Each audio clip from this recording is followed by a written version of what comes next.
According to a recent survey, 71% of folks interviewed said that they need help with their financial situation. Well, how does one go about getting help correcting the problems of the past, perhaps, when it comes to finances? We've got one good suggestion for you. Let's go ahead and bring back our friend Ray Ferreira. Ray, good morning. How are you? Good to see you as always. Good morning, Natalie. Nice to be with you again, and thank you for having me. Ray, we like checking in with you, and I think that's a pretty staggering number, 71%. So the majority of people say that they know their finances need help. But where do you begin? Because if you just type that into Google, I'm assuming you can get everybody wanting to help you, from lawyers to financial investors. Where do we begin? Well, Google is a good place to begin, but it's hardly the place to end. First of all, in dealing with your finances, you need to have a team, you need to have a lawyer, you need to have an accountant, and a financial planner. And most people have taken care of some of their legal things and tax things, particularly this time of the year. A lot of people are looking for financial planners. They are using Google to go out there. They're looking for referrals from friends. But the real question is where do you find a competent and ethical financial planner to help you?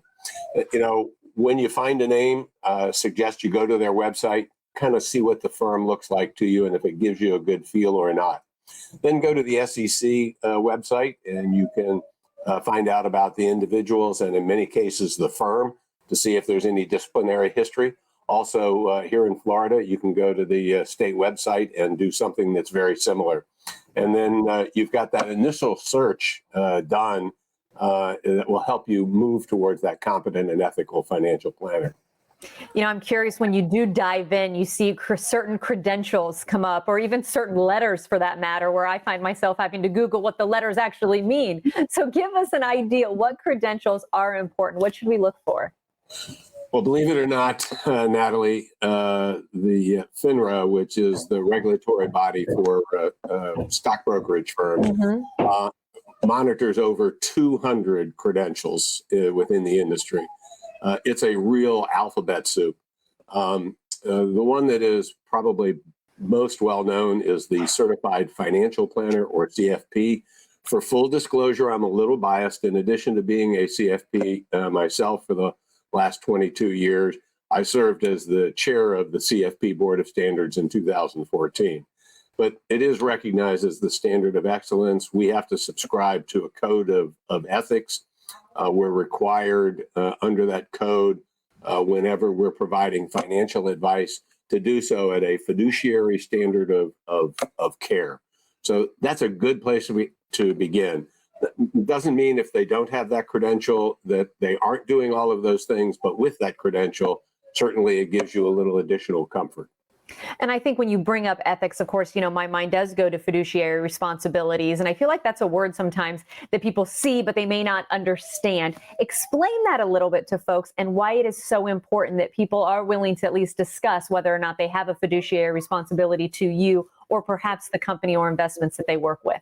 Sure. So when we have a fiduciary relationship with our client, it means we have to put your interest as our clients ahead of our own.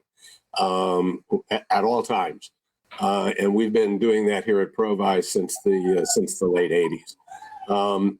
We have to disclose any conflicts of interest that we might have. For instance, somebody's retiring and they come in and they say to us, "I'm going to pay off the mortgage," and what that normally means is that they'll take some funds out of their investment accounts, and which reduces the fees that we charge. So that's a conflict that we have, in that that we're actually going to lose revenue. So we have to disclose that, and then we have to give the best advice that what we think is in the client's best interest. Generally, fiduciaries are working on a fee basis, not a commission basis.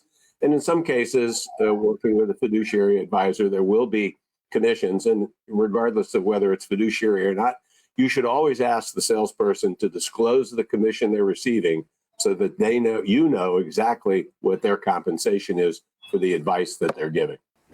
I want to get this in before we run out of time here, because I think it's really important. Should you approach finding the right financial solution for yourself, like you would get estimates, say, for remodeling your home or a possible doctor? Should you look at it like an interview process and interview perhaps more than one?